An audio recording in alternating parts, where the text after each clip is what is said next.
नमस्कार दोस्तों, मेरा नाम है सौरभ और स्वागत है आपका मगध एजुकेशन में। डोनाल्ड ट्रंप के टैरिफ टेंट्रम से तो अब तक आप वाकिफ ही होंगे। उन्होंने कई बार अपने social media handle truth social से भारत को धमकी देने की कोशिश करी है दोस्तों। यहाँ पे चूंकि भारत जो है वो रशियन ऑयल को डिस्काउंटेड प्राइस पे परचेज कर रहा है, इसको लेकर के डोनाल्ड ट्रंप ने कई बार यहाँ पे भारत के ऊपर हमला किया है दोस्तों। यहाँ पे उनका ये कहना है कि भारत जिस प्रकार से डिस्काउंटेड प्राइस से रशिया से ऑयल और नेचुरल गैस को परचेज कर रहा है दोस्तों, वो इस प्रकार से यानी कि इंडिया जो है वो रशिया के प्रेसिडेंट व्लादिमीर पुतिन के एग्रेशन को फाइनेंशियली सपोर्ट कर रहा है और बाकायदा यहाँ पे जो रशिया का वॉर मशीनरी है उसको एक तरीके से फंडिंग देने की कोशिश कर रही है दोस्तों। और बाकायदा यहाँ पे रशिया से बहुत ज्यादा जो पेट्रोलियम प्रोडक्ट है केवल इंडिया नहीं खरीदता है, बल्कि यहाँ पे डिस्काउंटेड प्राइस पे ही इंडिया से ज्यादा चाइना खरीदता है दोस्तों यहाँ पे। लेकिन चाइना पे टैरिफ लगाने की बात जो है वो डोनाल्ड ट्रंप नहीं करते हैं और बाकायदा यहाँ पे हाथ धो करके इंडिया के पीछे पड़ गए हैं दोस्तों। वही इंडिया जो कि अमेरिका का एक स्ट्रैटेजिक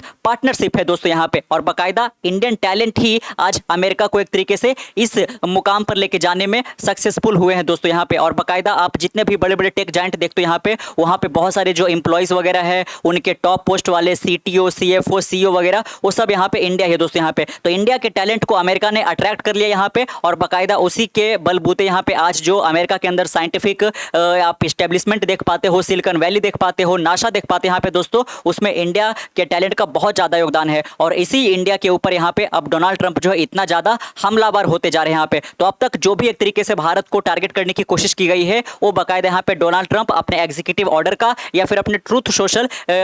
मीडिया से ही एक तरीके से वो अनाउंसमेंट करते हुए नजर आ रहे हैं। लेकिन कल के दिन बहुत शॉकिंग देखने को मिला यहाँ पे दोस्तों। यूनाइटेड नेशन के जनरल असेंबली के प्लेटफॉर्म से यहाँ पे बाकायदा जो कि यहाँ पे एक ग्लोबल मंच है दोस्तों, वहां से इन्होंने डोनाल्ड ट्रंप ने भारत के ऊपर बहुत ज्यादा एक तरीके से कई बार टारगेट करने की कोशिश करी यहाँ पे। और एक बार फिर से उन्होंने दोहराया कि जो भारत और पाकिस्तान में सीज फायर हुआ दोस्तों यहाँ पे, ये जो ऑपरेशन सिंदूर के बाद हुआ उसमें अमेरिका का मीडिएशन था यहाँ पे। अमेरिका नहीं आता बीच में तो ये वॉर और ज्यादा खींचता यहाँ पे। तो एक बार फिर से यहाँ पे उन्होंने क्रेडिट लेने की कोशिश करी है। और इसी बात को लेकर के यहाँ पे जब डोनाल्ड ट्रंप ने ये बोला यहाँ पे कि हमने इंडिया और पाकिस्तान को सीज फायर करने में हेल्प करा दोस्तों, इसको लेकर ही एक तरीके से इंडिया और अमेरिका का जो रिलेशनशिप है उसमें एक तरीके से खटास पैदा होना शुरू हो गया था। इसके बाद हमने कई बार ऐसा देखा, एक तो है कि टैरिफ हमारे ऊपर लगा ही दिया गया 50% का, जो कि बहुत ज्यादा यहाँ पे ब्राजील और इंडिया के ऊपर अभी तक सबसे ज्यादा अमेरिका के द्वारा लगाया गया है। इसके बाद हमने देखा कि H1B वीजा जिसमें 70 से 72% जो है वो इंडियन को ही मिल पाता है टेक जॉब के अंदर, मेडिकल साइंस वगैरह सब के अंदर, उसके ऊपर भी $1,00,000 का एक तरीके से फीस लगा देने की कोशिश करी जा रही है यहाँ पे। और उसके बाद से जो लॉटरी सिस्टम वगैरह था दोस्तों उसको भी एक तरीके से स्क्रैप करने की कोशिश की जा रही है यहाँ पे। और बहुत ज्यादा एक तरीके से हर एक एंगल से इंडिया को परेशान करने की कोशिश कर रहा है आज के दिनों में अमेरिका यहाँ पे। तो आज की इस वीडियो में समझने की कोशिश करेंगे, क्योंकि यहाँ पे ये जो उन्होंने स्पीच डिलीवर किया है ये यूनाइटेड नेशन के जनरल असेंबली के मंच से किया है दोस्तों, इसलिए इसका इंपॉर्टेंस जो है वर्ल्ड वाइड और काफी ज्यादा इंपॉर्टेंट हो जाता है यहाँ पे। इसी को समझने की कोशिश करेंगे यहाँ पे। जैसा कि आपको पता ही होगा कि हर साल जो सितंबर का महीना होता है उसके सेकेंड वीक में है ना, सेकेंड वीक का जो ट्यूसडे यहाँ पे या फिर कह लीजिए कि सेकेंड ट्यूसडे को यूनाइटेड नेशन का फॉर्मली आगाज यहाँ पे किया जाता है। उसके बाद यहाँ पे एक के बाद एक कंट्री जो है उनके जो भी लीडर वगैरह है वो स्पीच वगैरह देते हैं, यानी कि यूनाइटेड नेशन के जनरल असेंबली को संबोधित करते हैं दोस्तों यहाँ पे। तो बाकायदा एक ट्रेंड देखने को मिला है 1955 से कि पहली बार जो है स्पीच है ब्राजील के हेड ऑफ द स्टेट है उनके द्वारा दिया जाता है, या फिर जो भी उसमें एक तरीके से पार्टिसिपेट करते हैं दोस्तों, और उसके बाद अमेरिका के द्वारा दिया जाता है यहाँ पे। तो कल के दिन डोनाल्ड ट्रंप ने जितना उनको एक तरीके से कहिए कि टाइम दिया गया था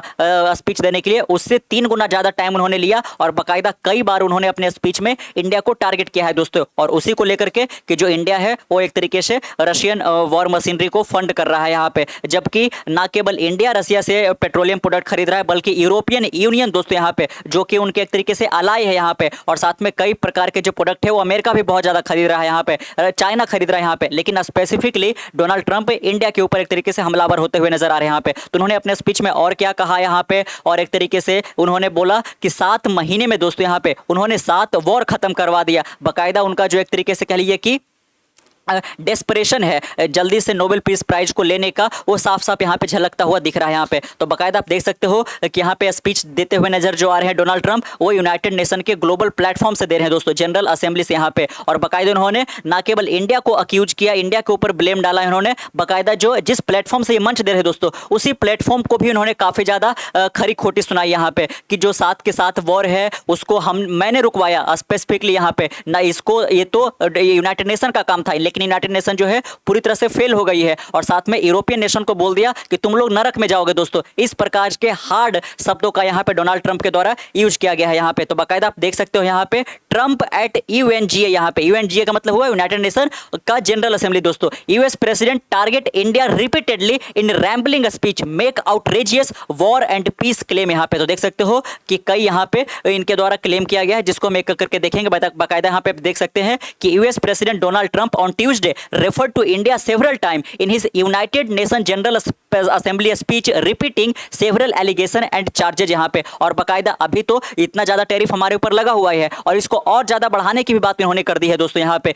इन his first speech since his return to the Oval Office, Trump claimed he had ended 7 war in 7 month including conflict between India and Pakistan. तो देख सकते हो कि उन्होंने 7 महीने में 7 वॉर रुकवा दिया दोस्तों यहाँ पे, ऐसा उन्होंने एक बार फिर से क्लेम किया। और बाकायदा जो इंडिया पाकिस्तान में सीज फायर जो हुआ उसका भी जो क्रेडिट एक बार फिर से वो लेते हुए नजर आए यहाँ पे। In another bit to position himself for a Nobel peace prize, he also accuse India and China of sponsoring Russia amid it ongoing war with Ukraine. यहाँ पे तो देख सकते हो कि जिस प्रकार से उन्होंने अपने कैंपेनिंग के वक्त दोस्तों यहाँ पे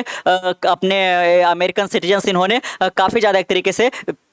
उनको आश्वासन दिया था कि जैसे ही मैं पहले ही दिन व्हाइट हाउस में एंटर करूंगा, जो रसिया यूक्रेन का वॉर चल रहा है उसको मैं 24 घंटे के भीतर बंद करा दूंगा दोस्तों यहाँ पे। लेकिन देख सकते हो कि 7 महीना से ज्यादा होने को जा रहा है यहाँ पे इनके सेकेंड टेन्योर का, और अभी भी रसिया यूक्रेन का जो वॉर है वो एक तरीके से जारी है दोस्तों। ये बाकायदा अपने एक तरीके से मकसद में पूरी तरह से फेल हो चुके हैं यहाँ पे, और इसको डाइवर्ट करने के लिए वो और कुछ भी तलाश कर रहे हैं, जिसमें इन्होंने जो छोटा मोटा कॉन्फ्लिक्ट वगैरह है उसको सुलझा देने की बात यहाँ पे उसका क्रेडिट लेते हुए नजर आ रहे हैं, और साथ में खुद को प्रोजेक्ट कर रहे हैं कि उनको नोबेल पीस प्राइज मिलना चाहिए। नोबेल पीस प्राइज का प्रथम दावेदार कोई और नहीं बल्कि यहाँ पे अमेरिकन प्रेसिडेंट डोनाल्ड ट्रंप है दोस्तों। यहाँ पे इस बात को एक बार फिर से वो दोहराते हुए नजर आ रहे हैं यहाँ पे देख सकते हो उनके ही शब्दों में, I ended 7 war, no president or prime minister and for that matter no other country ever done anything close to that, यहाँ पे कि मैंने 7 महीनों में 7 वॉर रुकवा दिया, और ऐसा करने वाला मैं अकेला प्रेसिडेंट यहाँ पे हूँ। दुनिया में कोई भी प्रेसिडेंट, किसी भी देश का प्राइम मिनिस्टर प्रेसिडेंट जो है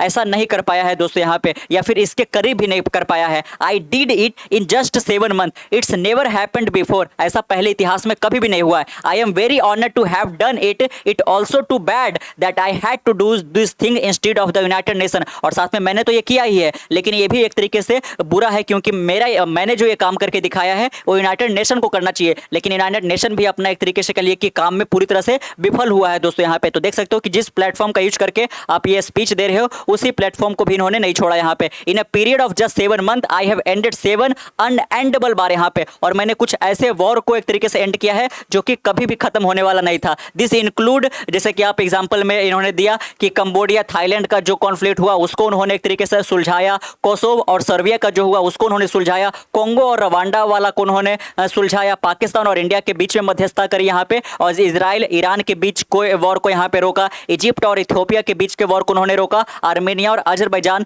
के बीच के वॉर को उन्होंने रोका दोस्तों। यहाँ पे देख सकते हो कि 7 वॉर, 7 कॉन्फ्लिक्ट को उन्होंने एक तरीके से रोकने का क्रेडिट वो ले रहे हैं। Further Trump said that he should be awarded Nobel peace prize. देख सकते हो कि अपने ही मुख से, इसी बोलते हैं कि मुंह मियां मिट्ठू करना है यहाँ पे, अपने ही मुंह से बोल रहे हैं कि मुझे तो नोबेल पीस प्राइज मिलना चाहिए, बल्कि ये जो नोबेल प्राइज के जो मेंबर है दोस्तों उनको ये डिसाइड करना चाहिए यहाँ पे कि हाँ डोनाल्ड ट्रंप को दिया जाना चाहिए या नहीं दिया जाना चाहिए यहाँ पे। For each one of this achievement, यहाँ पे कि मैंने इतने सारे अचीवमेंट महज 7 महीने में जिस प्रकार से हासिल किया है, इसके लिए तो मुझे नोबेल पीस प्राइज मिलना ही चाहिए दोस्तों यहाँ पे, क्योंकि एक तरीके से बराक ओबामा जो कि 2 बार वो भी प्रेसिडेंट रह चुके हैं अमेरिका के दोस्तों यहाँ पे, और उनको भी नोबेल पीस प्राइज मिला था यहाँ पे, इसलिए ये भी सोच रहे हैं कि मुझे भी मिलना चाहिए। अदरवाइज जब यूएस के प्रेसिडेंट की बात की जाएगी तो मुझे भुला दिया जाएगा, जॉर्ज वाशिंगटन की बात की जाएगी, अब्राहम लिंकन की बात की जाएगी, एक तरीके से जॉर्ज बुश की बात की जाएगी, बराक ओबामा की बात की जाएगी, लेकिन डोनाल्ड ट्रंप की बात नहीं की जाएगी। लेकिन प्रेसिडेंट रहते हुए अगर जो मुझे आपका नोबेल पीस प्राइज मिल जाता है तो ये काफी बड़ा मुझे मेरे लिए अचीवमेंट होगा।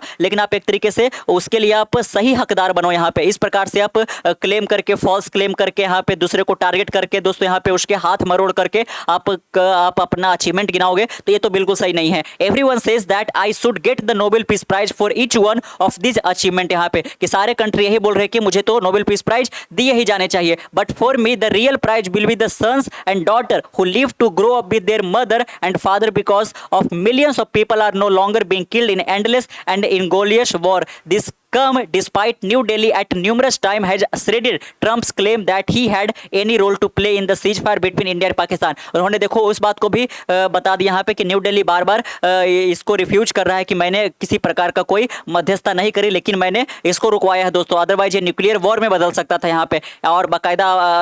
जिस प्रकार से टैरिफ को लेकर के जो इंडिया और अमेरिका के बीच में ट्रेड वॉर छिड़ा हुआ है दोस्तों यहाँ पे, और कई और अलग अलग एक तरीके से कहिए कि मुद्दों पर दोनों के बीच में मतभेद बने हुए। इस बीच यहाँ पे प्राइम मिनिस्टर नरेंद्र मोदी खुद से यूनाइटेड नेशन के जनरल असेंबली में पार्टिसिपेट करने के लिए नहीं गए दोस्तों, क्योंकि वहाँ पे ट्रंप के साथ इनका एक तरीके से डिस्प्यूट भी हो सकता था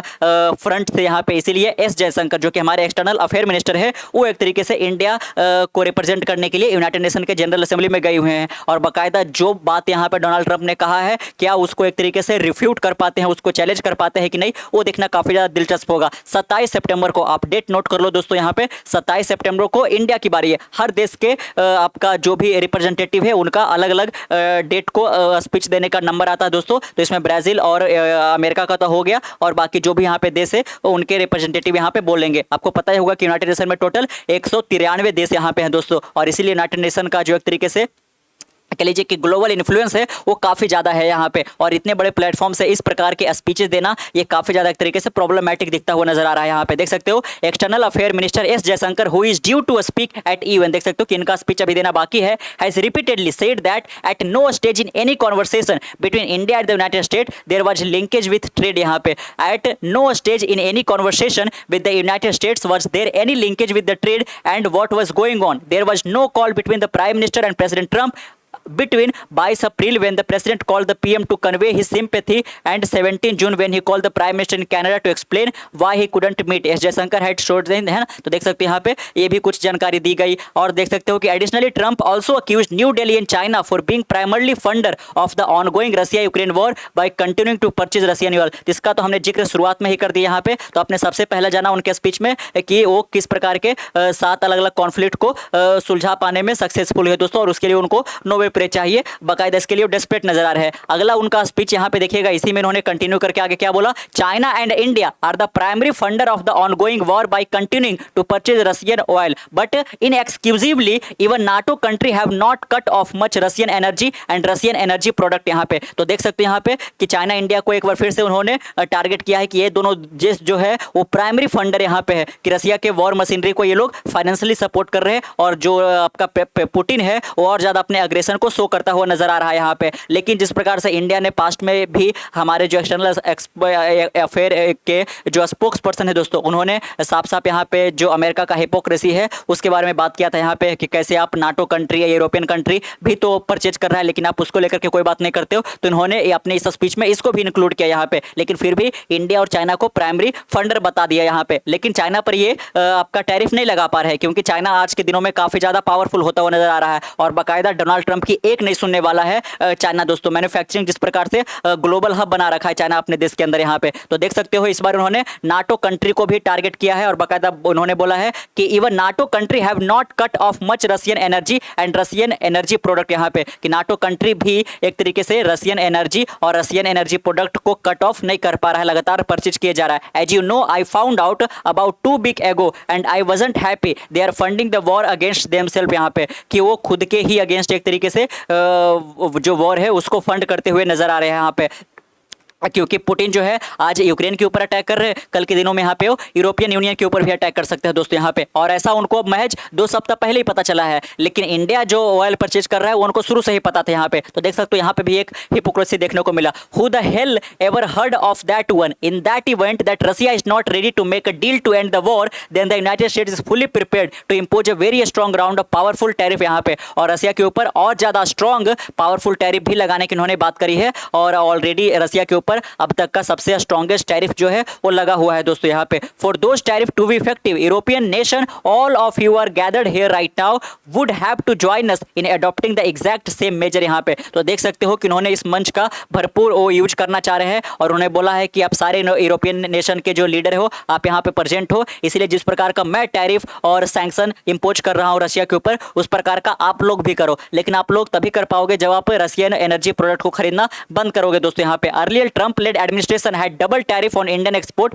टू 50%। ये तो आपने जाना ही कि शुरू में 25% का लगाया गया, फिर एडिशनल और 25% का यहाँ पे लगा दिया गया दोस्तों, जिसकी वजह से हमारा जो टेक्सटाइल इंडस्ट्री है वहाँ पे 8 से 9 बिलियन डॉलर का घाटा देखने को मिला। यहाँ पे लाखों जो वर्कर यहाँ पे टेक्सटाइल इंडस्ट्री के अंदर इन्वॉल्व थे उनकी जॉब चली गई। लगभग यहाँ पे साउथ इंडिया और गुजरात महाराष्ट्र सब मिला दो 10 लाख से ज़्यादा जो वर्कर है स्पेशली महिलाएं वो एक तरीके से जॉब से निकाल दी गई यहाँ पे, क्योंकि जो हमारा बहुत सारा जो टेक्सटाइल है वो अमेरिका को एक्सपोर्ट होता था दोस्तों यहाँ पे। लेकिन आप 50% टैरिफ लगा दोगे तो कोई क्यों ही एक तरीके से अमेरिका वाला जो है वो इंडियन प्रोडक्ट को खरीदेगा दोस्तों, वो एक तरीके से बांग्लादेश से मंगवा लेगा, ताइवान से मंगवा लेगा दोस्तों यहाँ पे। तो बाकायदा इंडिया को काफ़ी ज़्यादा हर्ट करने की कोशिश की जा रही है। तो आप देख सकते हो the government has reiterated the India import arrangement to ensure predictable and affordable energy cost यहाँ पे। तो साथ में यहाँ पे जिस प्रकार से इंडिया और अमेरिका के बीच में अभी जो आपका ट्रेड नेगोशिएशन चल रहा है तो उसमें बाकायदा यहाँ पे जो डोनाल्ड ट्रंप है वो अपर हैंड गेन करने की कोशिश कर रहे हैं, इसलिए भी ये लगातार यहाँ पे इस प्रकार के भड़काऊ स्पीच यहाँ पे देते हुए नजर आ रहे हैं दोस्तों। तो देखना होगा यहाँ पे कि जब एस जयशंकर 27 सितंबर को एड्रेस करेंगे यूनाइटेड नेशन के जनरल असेंबली को तो अपने स्पीच में क्या कुछ को यहाँ पे इंक्लूड करते हैं। और बाकायदा यहाँ पे इससे पहले 27 सितंबर को तो स्पीच देंगे, इससे पहले जो वहाँ के एक्सटर्नल अफेयर मिनिस्टर यहाँ पे है मार्को रूबियो, उनसे एस जयशंकर की मुलाकात हो चुकी है और बाकायदा उन दोनों ने इस निष्कर्ष पे पहुंचे यहाँ पे कि अब और ज़्यादा टैरिफ इम्पोज ये सब नहीं किया जाएगा। लेकिन डोनाल्ड ट्रंप का कब क्या कुछ बोल देंगे कुछ फिक्स नहीं है, और उन्होंने कहा कि और ज़्यादा हम इंडिया के ऊपर लगाएंगे। लेकिन जो फॉरेन मिनिस्टर के बीच बातचीत हो रही है उसमें बोला जा रहा है कि टैरिफ को हम फिक्स करेंगे यहाँ पे, और बाकायदा जो ट्रेड नेगोशिएशन चल रहा है उसको हम फाइनल स्टेज तक अंतिम रूप भी देने की जल्द से जल्द यहाँ पे कोशिश करेंगे यहाँ पे। तो एक साइड तो दिख रहा है कि काफ़ी पॉजिटिव डेवलपमेंट निकल कर आ रहा है इंडिया और अमेरिका के बीच में, लेकिन डोनाल्ड ट्रंप जिस प्रकार से यहाँ पे हमलावर हो रहे हैं दोस्तों, आप कुछ भी प्रेडिक्ट यहाँ पे नहीं कर पा रहे हो। पूरा का पूरा जो जियो पॉलिटिक्स है उसके सिनेरियो यहाँ पे बदल दिए गए हैं। यहाँ पे वर्ल्ड ऑर्डर पूरी तरह से यहाँ पे अनप्रिडिक्टेबल हो चुका है महज 7 महीनों के अंदर अंदर, जब से यहाँ पे सेकेंड टेन्योर के लिए डोनाल्ड ट्रंप अमेरिकन प्रेसिडेंट के रूप में चुन कर आए हैं दोस्तों। तो अब देखना होगा यहाँ पे कि और सारे देश का जब यहाँ पे नंबर आता है स्पीच देने में तो किस प्रकार के यहाँ पे उनके क्लेम होते हैं। लेकिन और एक जो मेजर डेवलपमेंट है दोस्तों, एक तो आपने जाना कि ये टैरिफ की वगैरह बात यहाँ पे कर ही रहे हैं, रसिया के ऊपर ये कर ही रहे, इसके अलावा बाकायदा जो पैलेस्टाइन है दोस्तों, यहाँ पे पैलेस्टाइन एक बहुत बड़ा मुद्दा यहाँ पे आज के दिनों में, जिस प्रकार से गजा में नरसंहार चल रहा है इजरायली डिफेंस फोर्स के द्वारा यहाँ पे। और आपने जाना कि बहुत सारे जो देश है वो 2 स्टेट थ्योरी की बात करते हैं, पैलेस्टाइन को एज अ सोवरन कंट्री के रूप में वो रिकॉग्नाइज करते हैं। और इस बार यहाँ पे 3 बहुत इंपॉर्टेंट जो कंट्री यहाँ पे है यूके, कनाडा और ऑस्ट्रेलिया ने भी फॉर्मली एक तरीके से पैलेस्टाइन को रिकॉग्नाइज कर लिया है, जो कि अगर जो पास्ट में देखोगे तो उनका जो रुख है वो इजराइल की तरफ ज़्यादा झुका हुआ था, लेकिन अब वो पैलेस्टाइन के पक्ष में आते हुए नजर आ रहे हैं। और साथ में 2 स्टेट थ्योरी की बात कर रहे हैं दोस्तों यहाँ पे, भले ही हमास को पॉलिटिकल रिप्रेजेंटेशन देने की बात नहीं कर रहे यहाँ पे। तो बाकायदा और अमेरिका ने इजराइल का फिर से सपोर्ट किया यहाँ पे और रिकॉग्नाइज करने से इनकार कर दिया दोस्तों। यहाँ पे प्रेसिडेंट ट्रंप ने अपने स्पीच में इस बात को भी रखा, जब एक के बाद एक यूरोपियन कंट्री जो है जो कि यहाँ पे अमेरिका से ताल में ताल मिलाकर चलते थे वो अब पैलेस्टाइन को रिकॉग्नाइज कर रहे हैं, लेकिन अमेरिका अभी भी एक तरीके से इजराइल के साथ यहाँ पे चिपका हुआ है दोस्तों यहाँ पे। और नेतन्याहू और ट्रंप की जो दोस्ती है वो तो जग जाहिर आपको दिखता ही यहाँ पे। और इसके साथ यहाँ पे जो आज के दिनों में पूरी वर्ल्ड में जो मानवता हमारी है सबसे बड़ी परेशानी को झेल रहा है दोस्तों, वो है क्लाइमेट चेंज का असर यहाँ पे। इसकी वजह से आप देख सकते हो कि पूरा जो वेदर पैटर्न है वो डिसरप्ट होता हुआ नजर आ रहा है। जो एग्रीकल्चर सेक्टर है दोस्तों उस पर बहुत बैड इम्पैक्ट यहाँ पे पड़ता हुआ नजर आ रहा है यहाँ पे। लेकिन डोनाल्ड ट्रंप को लगता है कि ये जो बाकायदा आपका क्लाइमेट चेंज है ये एक बहुत बड़ा कॉन्स्पिरेसी यहाँ पे, वो क्लाइमेट चेंज चेंज के प्रतिकूल प्रभाव को बिल्कुल भी नज़रअंदाज कर देना चाह रहे हैं यहाँ पे, ताकि अमेरिका जो है हाई क्वांटिटी में ड्रिल कर सके पेट्रोलियम प्रोडक्ट का यहाँ पे, और बाकायदा इसको एक्सपोर्ट वगैरह करके वेपन वगैरह सब बना सके, और ज़्यादा अमेरिका को ऊपर लेके जाने की कोशिश करेगा यहाँ पे दोस्तों। यहाँ पे तो देख सकते हो कि अमेरिका जैसा पावरफुल कंट्री क्लाइमेट चेंज जैसे विकराल एक तरीके से, जो कि एक तरीके से पूरी इंसानी सभ्यता को निगल जाने के कगार पर यहाँ पे खड़ा है, इसको नज़रअंदाज करते हुए नजर आ रहे हैं यहाँ पे। तो देखना होगा यहाँ पे कि और सारे कंट्री का क्या इस पर स्टेटमेंट आता है। यहाँ पे हम क्लोजली इस पर एक तरीके से अपना नज़र बनाए रखेंगे, और जो भी आगे डेवलपमेंट होगा आपके साथ जरूर शेयर करेंगे यहाँ पे। लेकिन डोनाल्ड ट्रंप के आप इस वक्तव्य से क्या निष्कर्ष निकालते हो, आपकी क्या ओपिनियन बनी है, नीचे कमेंट बॉक्स में जरूर शेयर कीजिएगा। मिलते कल एक नए वीडियो के साथ, तब तक के लिए keep learning keep growing. This is Saurabh signing off, next one, bye bye.